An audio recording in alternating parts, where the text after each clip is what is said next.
বরগুনার আমতলী উপজেলার হলদিয়া ইউনিয়নের হলদিয়া বাজার সংলগ্ন লোহার সেতু ধসে হাইএস মাইক্রোবাস খালে পড়ার 1 ঘণ্টা পর স্থানীয়রা 9 জনের লাশ উদ্ধার করেছে। 4 জনকে জীবিত উদ্ধার করা গেলেও এখনও রয়েছে 3 জন নিখোঁজ। শুক্রবার দুপুরে এক বিয়ের অনুষ্ঠানের পরবর্তী দিন শনিবার দুপুরে 17 জন যাত্রী নিয়ে ছেলের বাড়িতে আসার সময় এই দুর্ঘটনা ঘটে। নিহত সবাই নারী এবং শিশু।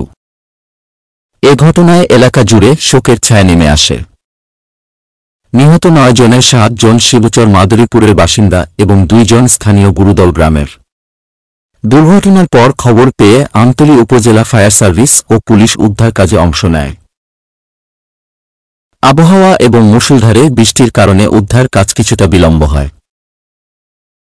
ঘটনার খবর পেয়ে আমতলী উপজেলা পরিষদের চেয়ারম্যান বীর মুক্তিযোদ্ধা অ্যাডভোকেট এম কাদের, নবনির্বাচিত উপজেলা পরিষদ চেয়ারম্যান আলহাজ গোলাম সরোয়ার ফুরকান,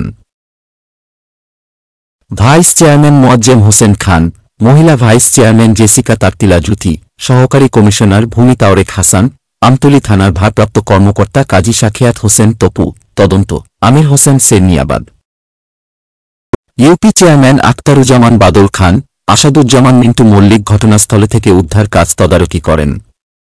দুর্ঘটনার খবর পেয়ে বরগুনার সংসদ সদস্য গোলাম সরোয়ার টুকু বিকেলে আমতলী হাসপাতালে উপস্থিত হয়ে নিহতদের পরিবারের সান্ত্বনা দেন এবং সমবেদনা জ্ঞাপন করেন। বরগুনা প্রতিনিধি মিথুন কর্মকারের পাঠানো তথ্যচিত্রে ডেস্ক রিপোর্ট, মিশন 90। মিশন 90 সংবাদের পিছনে নয়, ভিতরে।